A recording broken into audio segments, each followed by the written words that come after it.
우리가 믿고 있는 하나님은 아버지 하나님, 아들 하나님 예수 그리스도, 그리고 성령 하나님, 이렇게 세 분이 한 하나님으로 계십니다.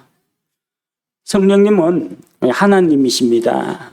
그 성령님은 어떤 에너지나 영향력이 아닙니다. 살아있는 인격체시고 하나님과 똑같은 신성과 권능을 가지고 계시고 하나님과 같은 성품을 가지고 하나님의 능력으로 일하시는 분이십니다.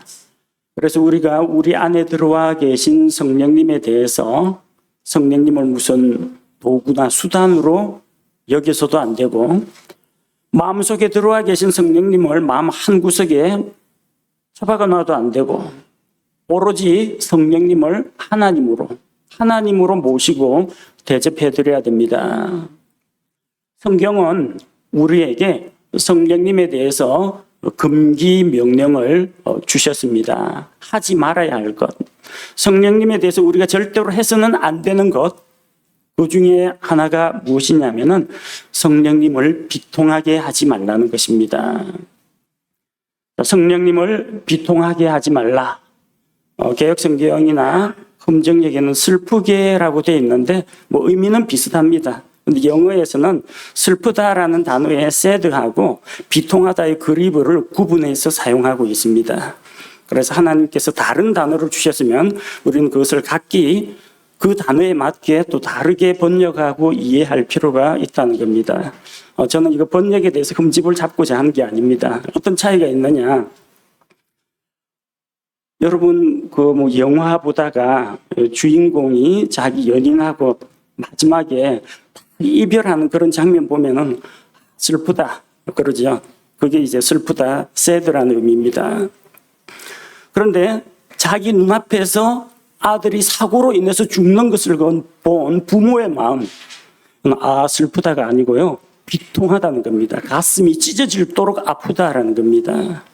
웹스터 사전에서 이 단어 그리브에 대한 정의를 찾아보면은 고통을 동반한 슬픔이라고 되어 있습니다. 그래서 고통과 슬픔과 받아들이기 힘든 현실에 대한 분노, 이런 모든 복합적인 감정을 가리켜서 단순히 슬프다 하지 않고 비통하다라고 하는 것입니다. 단순한 이것은 감상적인 슬픔의 정의 아니라 정말로 찢어지게 마음 아파하시는 하나님의 감정을 표현한 단어라는 겁니다. 우리 안에 들어와 계신 성령님은 살아있는 인격체입니다. 지성이 있고 감정이 있고 의지가 있습니다. 그래서 성령님께서도 우리와 같은 그런 비통한 아픔, 슬픔, 그것을 느끼신다는 겁니다. 그런 하나님이신 성령님을 마음 아프게 해서는 안 됩니다. 비통하게 해서는 안 됩니다. 그래서 오늘은 우리가 이 하나님께서 우리에게 주신 그 금기 명령을 기억하면서 언제 성령 하나님께서 비통해 하시는가, 그걸 살펴보고 우리 모든 성도들이 우리 안에 들어와 계신 성령님을 하나님답게 하나님으로 대우해드리고 성령님의 마음을 비통하게 하지 않도록 하는데 더 깨달음이 있고 변화가 있기를 원합니다. 성경에서 성령님께서 직접 자기의 감정을 드러내면서 비통해 하신 적은 없습니다. 이것은 우리에게 금기 명령으로 주셨습니다. 그런데 이러한 경우 성령께서 막 비통해 하셨다, 그런 표현은 성경에 등장하지 않습니다. 그러나 우리는 삼위일체 하나님은 같은 것을 좋아하고 같은 것을 싫어합니다. 삼위일체 하나님은 같은 것을 기뻐하시고 같은 것을 미워하십니다. 취향이나 감정적인 반응이 똑같다는 거예요. 그리고 하나님께서는, 삼위일체 하나님께서는 그런 감정들을 함께 공유하신다는 겁니다. 말하자면 하나님께서 마음 아파하실 때, 하나님 아버지의 마음을 아프게 할 때 곧 그것은 성령님도 비통해 하시는 일입니다. 예수 그리스도께서 마음 아파하실 때 비통해 하실 때 성령님도 비통해 하신다는 겁니다. 한 예를 들어보면요. 누가복음 15장에는 잃어버린 것을 찾는 세 가지 비유가 나옵니다. 첫 번째는 잃어버린 양을 찾는 목자입니다. 목자이신 예수 그리스도를 나타냅니다. 이런 양을 찾아 기뻐 즐거워하고 잔치했다고 했습니다. 두 번째 나오는 것은 잃어버린 동전을 찾는 여인의 이야기입니다. 빛을 비추고 바닥을 쓸어가면서 잃어버린 동전을 찾습니다. 죄인들을 찾고 계시는 성령님을 나타냅니다. 잃었던 것을 찾으니까 나와 함께 기뻐하자 하면서 잔치를 벌입니다. 잃어버린 아들이 돌아왔을 때 기뻐 잔치하면서 반갑게 맞아주는 아버지, 하나님 아버지를 나타냅니다. 각기 사연은 제각기 다르지만 잃어버린 것들을 찾았을 때 하나님께서 기뻐하신다는 것.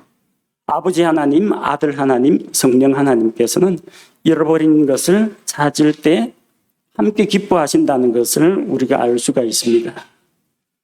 그래서 우리가 성령님께서 비통해 하실 만한 일이 무엇인지를 살펴보려면 무엇이 하나님의 마음을 아프게 하는가? 무엇이 예수 그리스도 우리 주님의 마음을 아프게 하는가? 이것을 보면은 성령님을 비통하게 하는 것이 무엇인지 생각할 수 있다는 겁니다. 자, 성경에서 성령님은 언제 비통해 하시는가? 첫째로 사람들이 죄를 짓고 타락했을 때 비통해 하십니다. 아담이 죄를 지은 이후에 아담에게서 난 모든 자들, 아담의 후손으로 태어난 자들은 모두 다 죄인들로 태어났습니다. 날 때부터 죄의 본성을 가지고 태어났습니다. 그래서 사람들은 죄를 지어서 죄인이 되는 게 아니라 죄인으로 태어났기 때문에, 죄인이기 때문에 죄를 지을 수밖에 없는 그런 존재라는 것입니다. 창세기 6장에 이르러서는 온 세상에 죄가 관영했습니다. 온 세상이 죄로 오염되고 사람들이 죄로 물들어서 날 때부터 사람들을 생각하는 것이 항상 악할 뿐임을 하나님께서 보셨습니다. 하나님께서는 이 세상을 아름답게 창조하셨습니다. 그리고 자기의 형상을 따라 사람을 만드시고 그 사람으로부터 찬양과 경배를 받기를 원하셨습니다. 그런데 하나님의 기대와는 달리 사람들은 죄로 인해 부패하고 타락하여 하나님의 길을 떠나버렸다는 겁니다. 그래서 창세기 6장 6절 말씀 표준역으로 한번 살펴보겠습니다. 그리고 그것이 주로 하여금 그분께서 지상에 사람을 지으신 것에 대하여 생각을 바꾸시게 하였으니 그것이 그분을 자신의 마음에 비통하게 하였더라. 하나님께서 슬퍼하고 후회하고 탄식하고 근심하신 게 아니란 이야기예요. 하나님은 뭔 걱정이 있겠어요? 여러분 걱정 언제 걱정합니까? 내 힘으로 해결할 수 없는 큰 문제 앞에서 걱정합니다. 하나님이 한숨만 팍 쉬면서 근심하시는 그런 분이 아니고요. 뜻을 돌이키셨다는 거예요. 처음 사람을 만드셨을 때 하나님의 반응이 무엇이었습니까? 매우 좋았더랍니다. 그리고 그 사람에게 이 자연을 다스리는 통치 권세를 주고 사람으로부터 찬양과 경배를 받기를 원하셨습니다. 여기에서 뜻을 돌이켰다는 이야기예요. 매우 좋았더라가 아니라 이제는 뭡니까?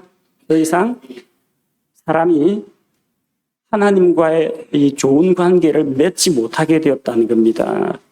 하나님의 길을 벗어나 버렸다는 겁니다.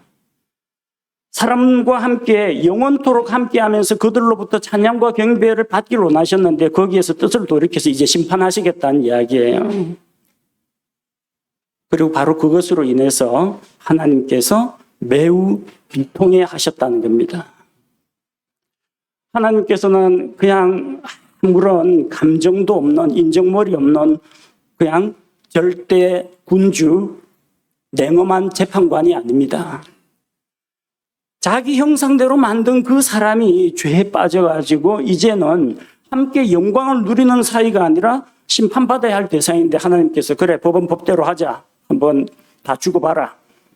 이런 식으로 심판하신 게 아니라 사람들의 그 모습을 볼 때 하나님에게도 비통함이 있었다는 겁니다. 그런 비통함으로 말미암아 하나님께서 우리를 긍휼히 여기시는 겁니다. 그러기 때문에 긍휼히 여기기 때문에 어떻게 하면 저 사람들을 건져낼까 은혜를 베풀어 주시는 겁니다.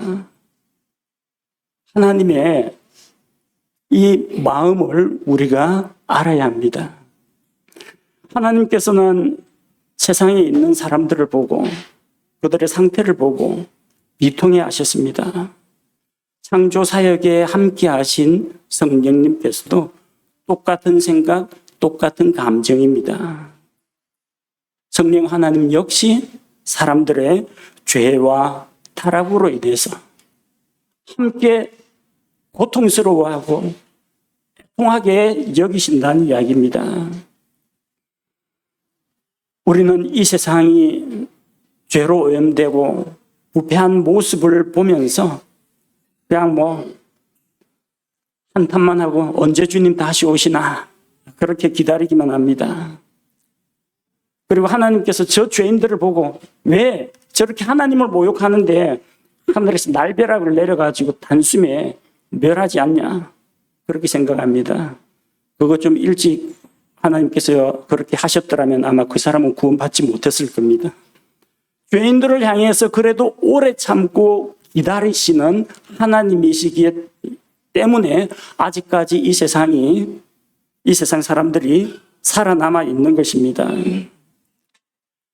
우리는 죄에 대해서 무섭게 진노하시는 하나님을 보는 것과 함께 이 세상의 사람들의 죄와 또 타락으로 인해서 영원한 형벌을 받을 것을 보면서 비통해 하시는 하나님의 마음을 우리가 헤아려야 됩니다. 죄와 타락 그리고 부패는 성령 하나님의 마음도 비통하게 만듭니다. 둘째로 하나님의 백성이 주를 믿지 않고 불순종할 때 비통해 하십니다. 하나님께서는 이스라엘 민족을 자기 백성으로 삼으셨습니다. 그들과 언약을 맺으셨습니다.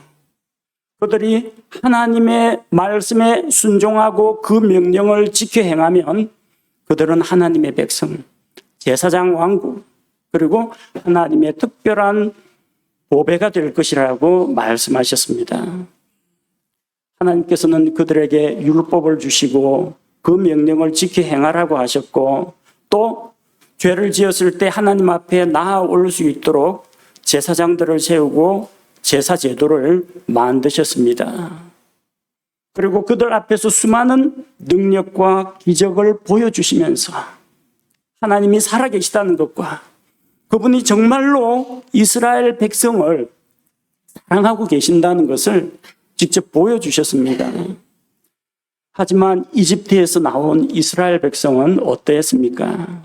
그들은 광야에서 하나님을 대하여 원망하고 불평했습니다. 하나님을 시험했습니다. 하나님의 능력을 의심했습니다. 하나님께 불순종하여 다시 이집트로 돌아가자는 이야기까지 나왔습니다. 이런 불순종, 하나님을 믿지 않는 이런 그들의 불신과 불순종이 하나님의 마음을 비통하게 했습니다. 시편 78편 40절 말씀을 보면 그들이 얼마나 자주 광야에서 그분을 경노하게 하고 사막에서 그분을 슬프게 하였는가. 이 슬프게라는 단어가 그리브입니다. 그분을 비통하게 하였는가. 하나님께서는 그들로 인해서 슬퍼하셨는데 어느 정도냐.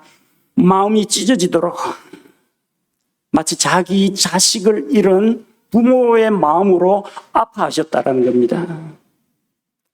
시편 95편 10절에도 같은 내용이 나옵니다. 내가 40년 동안 이 세대로 인해 근심하여라고 되는데 이 그리브입니다. 비통하게 여기셨고 이르기를 그것은 내 마음속으로 잘못하는 백성이요 그들이 내 길들을 알지 못하였다 하였노라.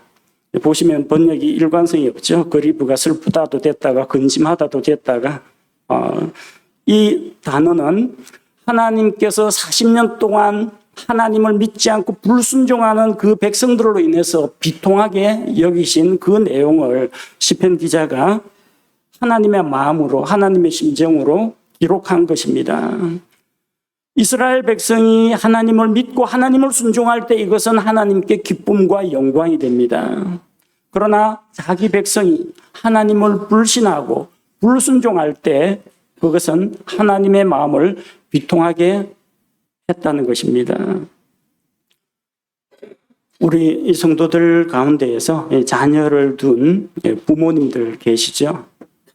언제 제일 자식으로 인해서 마음이 아픕니까?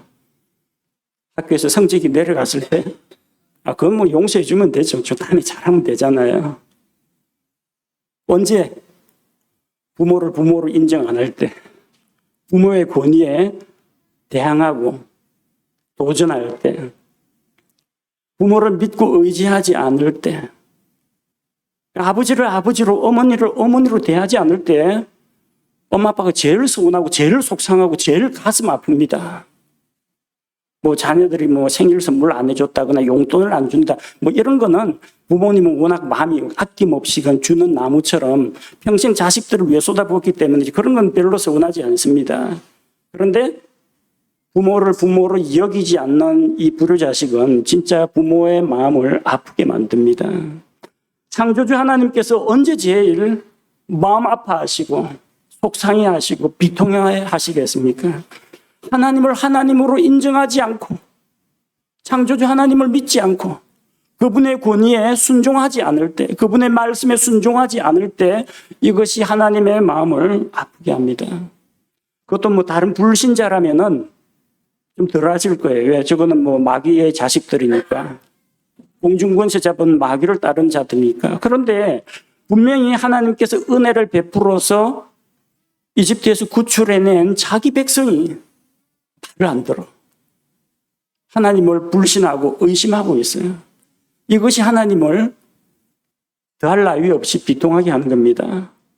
뭐 이웃집 애가 내가 뭐 부르는데 뭐 안 오거나 뭐 틱틱거리는 거 그거는 뭐 남의 자식인데 내가 그것까지 감정 쏟을 필요는 없어요. 근데 내 자식이 나한테 그렇게 대하면 그거는 용납이 안 되는 거예요.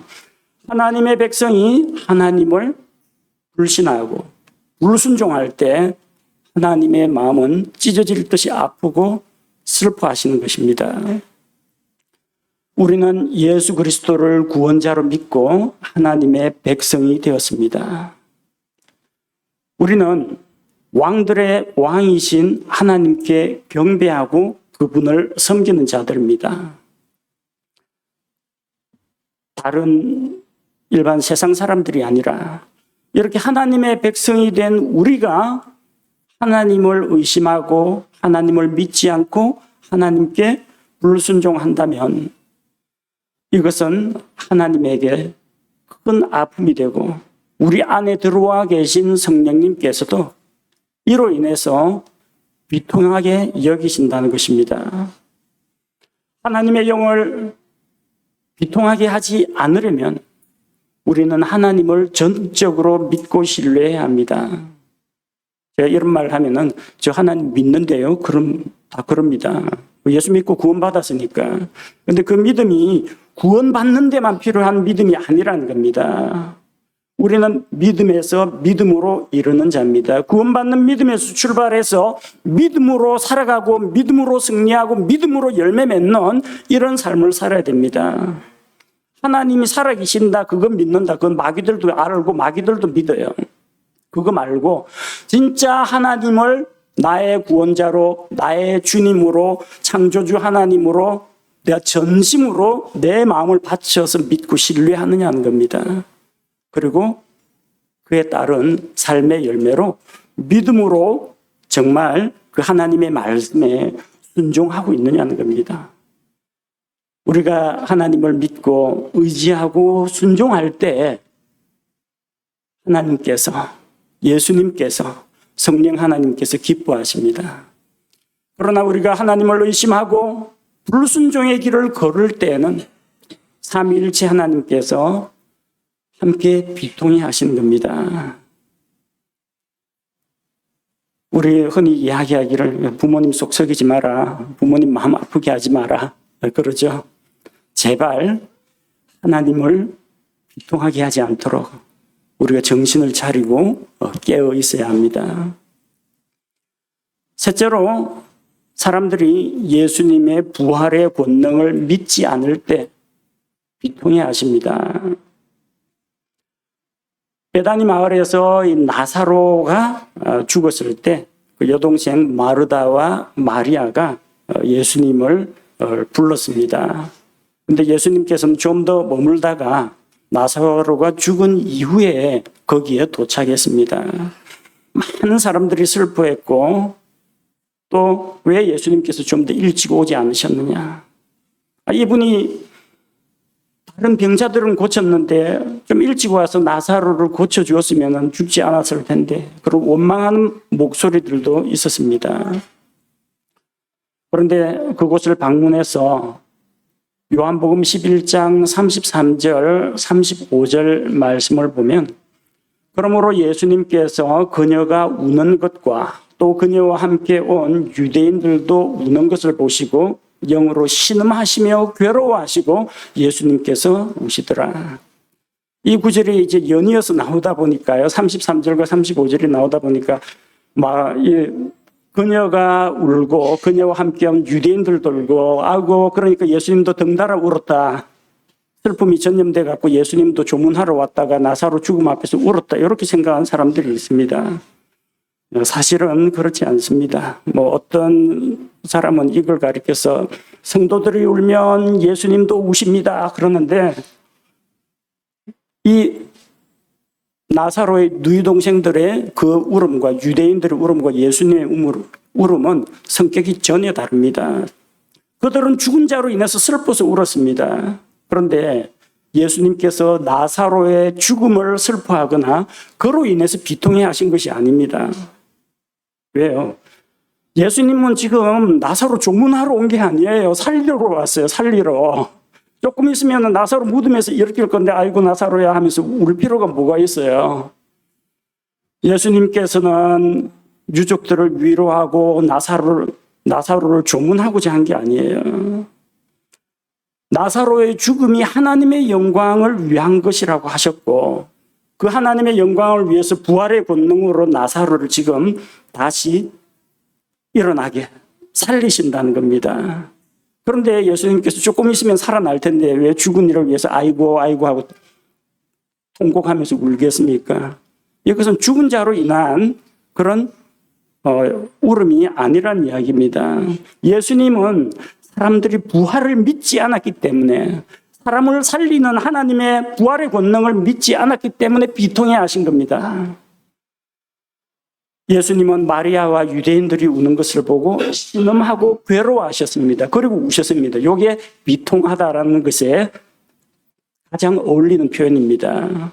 신음하고 괴로워하고 우는 것, 이게 한마디로 비통하다, 그런 의미입니다. 예수님은 부활이요 생명이십니다. 그런 분이 나사로를 죽음에서 다시 일으켜 살리려고 하는데, 죽음 때문에, 나사로의 죽음 때문에 슬퍼하셨다고 볼 수는 없습니다. 비슷한 상황이 또 있어요. 회당에 우두머리 치리자 야이로의 딸이 죽었습니다. 그래서 집에서 막 죽었을 때 예수님께서 가셨는데, 사람들에게 이 소년은 죽은 것이 아니라 잔다 하니까 사람들이 비웃었습니다. 예수님을 불신했다는 거예요. 이런 것이 예수님의 마음을 비통하게 합니다. 사람들은 부활을 믿지 않았습니다. 야이로의 딸이 숨 끊어졌을 때 갔으니까 다시 살렸다 하더라도 별로 크게 이상하게 여기지 않습니다. 나인성의 과부의 외아들은 관을 메고 장사하러 가는 길에 예수님이 살려줬습니다. 근데 이거는 사정이 달라요. 죽은 지 나흘이 되어가지고 시체에서 냄새가 나고 구더기가 들끓고 있습니다. 이거 어떻게 하라고요? 사람들은 나사로가 살아날 것을 저는 믿지 않았습니다. 예수님이 와도 이거는 방법이 없다라고 생각한 겁니다. 게다가 요한복음 11장 37절 38절에 보니까 사람들이 예수님을 조롱합니다. 그 많은 질병 환자들을 고친 이분이 이 사람은 죽지 않게 할 수 없었더냐 하고 항의를 합니다. 그때 예수님께서 다시 속으로 신음하셨습니다. 왜 신음하셨을까요? 이것들 봐라 하면서 예수님께서 분노의 감정으로 끙 하고 신음하신 게 아닙니다. 지금 나사로를 살리러 왔는데 주님 앞에 주님, 생명의 주님, 부활의 주님, 주님의 권능을 나타내십시오. 이렇게 호소하는 이는 없고 다 비웃고 조롱하고 예수님 왜 이제 왔느냐 원망하는 이런 자들이에요. 그래서 예수님 다시 속으로 신음하셔. 다시라는 건 뭐예요? 앞쪽에 나왔다는 속으로 신음하고 괴로워하시며 우셨더라. 이게 다시 반복되었습니다. 누구 때문에요? 부활의 권능을 믿지 않는 자들 때문에. 예수님의 부활의 권능을 믿지 않는 자들 때문에 예수님께서 비통하게 여기셨다는 겁니다. 하나님을 불신하는 거, 예수 그리스도의 능력을 믿지 않는 거, 이것이 우리 주님의 마음을 아프게 합니다. 그리고 똑같은 하나님이신 성령 하나님께서도 이로 인해서 비통해 하십니다. 오늘날도 같은 일들이 일어나고 있습니다. 예수님께서 사람들의 죄를 대신해서 십자가에서 피를 흘리고 죽으셨고 무덤에서 사흘 만에 다시 살아나셨습니다. 그런데 사람들은 여전히 죄와 사망의 권세 아래 있으면서 생명과 부활을 주시는 예수님께로 나오지 않습니다. 우리가 사람들에게 예수 그리스도를 믿으면 죄 용서받고 사망에서 생명으로 옮깁니다. 그리고 장차 우리가 부활하여 거룩하고 영광스러운 몸으로 주님을 만나게 될 것입니다. 이렇게 이야기해도 안 믿어요. 안 믿어요. 누가 슬퍼하겠습니까? 누가 비통해 하겠습니까? 직접 우리를 위해서 산 희생물이 되시고 죽음을 이기고 부활하신 예수님께서 비통해 하십니다. 이 죄인들 구원받으라고 십자가에서 죽으시고 부활하시는 이 놀라운 일을 행하셨는데 사람들이 안 믿어줘요. 복음이 선포되는데 그 복음의 내용을 예수 그리스도 십자가의 대속과 부활을 사람들이 안 믿어요. 우리 안에 들어와 계신 성령님께서 이 일로 인해서 비통해 하시는 겁니다. 성령 하나님을 비통하게 하지 않으려면 죄인들이 회개하고 돌아와야 됩니다. 예수님의 십자가 죽음과 부활을 믿고 돌아와서 생명을 얻어야 성령님께서도 속으로 기뻐하시고 그로 인해서 영광을 받으신다는 것입니다. 넷째로 우리가 생각해 볼 것이 있습니다. 성령님께서 언제 비통해 하시는가? 구원받은 성도들이 부르심에 합당하게 살지 않을 때 비통해 하십니다. 오늘 이 본문 말씀 에베소서 4장 30절이 기록된 에베소서 4장 전체 문맥이 뭘로 시작하느냐 하면 4장 1절에서 시작이 됩니다. 에베소서 4장 1절에 보면 그러므로 주의 갇힌 자 된 내가 너희에게 간청하노니 너희는 너희를 부르실 때에 허락하신 그 부르심에 합당하게 걷고, 자, 부르심에 합당하게 걷고라고 이야기하고 그 다음에 전체 내용이 부르심에 합당한 삶과 부르심에 합당하지 않은 삶으로 대조가 되어 나오고 그리고 나서 너희 안에 들어와 계신 하나님의 거룩하신 영을 비통하게 만들지 말라고 했습니다. 부르심에 합당한 삶이 무엇입니까? 그 이후에 나오는 겸손과 온유와 오래 참음과 사랑 안에서 용납하는 것, 화평하고 하나 되는 것, 사랑과 진리 안에서 성장하는 것, 서로 연합하는 것, 새롭게 되는 것, 거룩함, 진리, 수고, 선행, 은혜, 친절, 용서 이런 단어들입니다. 부르심에 합당하지 않은 삶은 무엇이냐? 역시 본문에 나와 있습니다. 헛된 생각, 무지, 눈이 먼 것, 색욕, 탐욕, 부정, 속임, 욕심, 부패, 거짓, 분노, 도둑질, 더러운 말, 쓴 것, 진노, 분노, 소리 지름, 비방, 악의. 선명하게 대조가 되어 나옵니다. 부르심에 합당한 삶은 잘 살펴보면은 이것은 갈라디아서에서 말씀하시는 성령님을 따라 행하는 삶이라고 볼 수가 있습니다. 부르심에 합당하지 않은 삶은 갈라디아서 5장에 나오는 말씀처럼 육신을 따라 살아가는 삶임을 볼 수가 있습니다. 그리고 우리에게 이 성경 말씀이 도전합니다. 하나님, 너희 속에 있는 하나님의 영, 거룩한 영을 비통하게 하지 말라. 언제 성령 하나님께서 비통하게 여기십니까? 우리가 부르심에 합당하지 않게 살 때, 즉 육신의 정욕을 따라 살 때, 그때 비통하게 여기신다는 겁니다. 그럼 비통하지 않게, 성령님을 비통하지 않게 하려면 뭘 해야 됩니까? 성령님을 따라서 행하고 본문에 기록된 것처럼 부르심에 합당한 삶, 성도로서 합당한 삶, 구원받은 하나님의 자녀로서 합당한 삶을 살아갈 때 그것이 성령님에게 크나큰 기쁨이 된다라는 것입니다. 우리는 이미 답을 다 알고 있습니다. 여러분한테 제가 물어보면 하나님을 기쁘시게 하는 삶이 무엇입니까? 물어보면은 다 정답만 이야기해요. 하나님을 찬양하고 하나님께 겸손히 무릎 꿇고 순종하고 하나님의 말씀을 사모하여 열심히 읽고 복음을 전하고 예배를 잘 드리고 다 잘 이야기합니다. 하나님을 기쁘시게 하지 못하는 것, 하나님을 대적하는 것, 하나님을 경록케 하는 것, 하나님을 비통하게 만드는 것 이야기하면 다 죄에 대한 거 쭉쭉 단도로 놓습니다. 우리가 몰라가지고 못하는 거는 사실 좀 없습니다.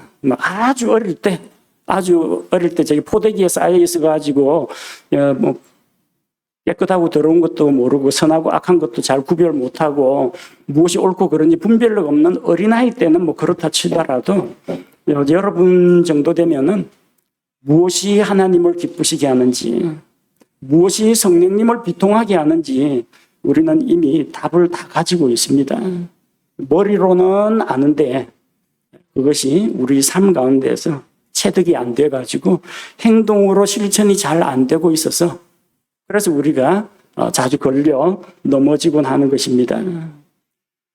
그래서 여러분에게 이렇게 해야 됩니다. 저렇게 해야 됩니다. 따로 처방을 내릴 필요는 없습니다. 여러분 성경에서 말하고 있는 대로 빛의 자녀로서 하나님의 자녀답게 주 예수 그리스도로 옷 입고 살아가십시오. 성경에 이미 해답이 나와 있습니다. 하나님이 하라고 하면은 하고 하지 말라고 하면은 안 하면 됩니다. 아주 쉬운 해결책이 있습니다. 성령님이 우리로 인해서 비통해 하지 않도록 우리가 복음에 합당한 삶을 살아가면 됩니다. 우리 안에 하나님의 거룩한 영이 들어와 계십니다. 성령님은 우리와 함께 거하시고 우리의 생각을 다 들여다보고 계시고 우리 입에서 나간 말과 우리가 행한 행실도 다 알고 계십니다. 여러분 하루 중에 얼마나 내 안에 성령님께서 들어와 계신다는 것을 자각하고 사십니까? 여러분 길거리나 편의점이나 병원이나 직장에서는 CCTV가 나를 보고 있네. 여기서 옷 주스르면은 보이겠지. 신경 쓰고 살죠. 근데 그런 CCTV처럼 사각지대가 있는 것도 아니고 투명하게 벌거벗은 것 같이 우리를 지켜보고 계시는 성령 하나님께서 우리 안에 들어와 계세요. 성령님이 나의 말을 듣고 계시고 내 행동을 지켜본다라는 자각을 가지고 계십니까? 그거 있으면요, CCTV 앞에서보다 더 조심하게 됩니다. 우리가 왜 멍하니 아무 생각 없이 사느냐? 내 안에 성령님이 들어와 계시다는 것은 교리적으로는 믿고 있는데 실생활에서 그것을 내가 실감나게 인정하지 않고 있기 때문입니다. 우리 안에 성령 하나님께서 거룩한 하나님의 영께서 들어와 계신다는 것을 내가 잊지 말고 기억해야 합니다. 성령님은 감정이 있는 분입니다. 감수성이 예민하신 분이십니다. 이 아버지가 자녀들이 행하는 거 보면요, 뭐 어린아이 때는 이 뒤집기 잘하고 엉금엉금 기기만 잘해도 보고만 있어도 흐뭇합니다. 발음도 제대로 안 되는 말소리 비슷한 것만 해도 좋아서 어쩔 줄을 모릅니다. 어버이날에 또 부모님 생일에 조그만한 뭐 꼬깃꼬깃 접은 색종이 갖고 꽃이라고 선물 줘도 그것만 가도 가슴이 뭉클하고 감정적으로 그냥 막 마음에 감사가 되고 그럽니다. 근데 그 자식이 한순간에 딱 삐딱한 말, 삐딱한 행동할 때 부모의 가슴에 대못을 박습니다. 마찬가지입니다. 우리가 하나님께 예배드리고 내 마음을 다하여 하나님께 기도하고 또 말씀에 순종하는 삶을 살 때는 우리 안에 계신 성령님께서 더할 나위 없이 기뻐하십니다. 그러나 우리가 마음에 죄를 품었을 때, 우리 입에서 거룩하지 못한 말이 나갔을 때, 내가 하나님 보시기에 부끄러운 행동을 했을 때, 그것으로 인해서 성령님께서 슬퍼하시고 비통해하시고 우리로 인해서 마음 아파하신다는 것을 기억해야 합니다. 우리는 하나님께, 삼위일체 하나님께 기쁨이 되기를 원합니다. 또 하나님께 기쁨을 드리기를 원합니다.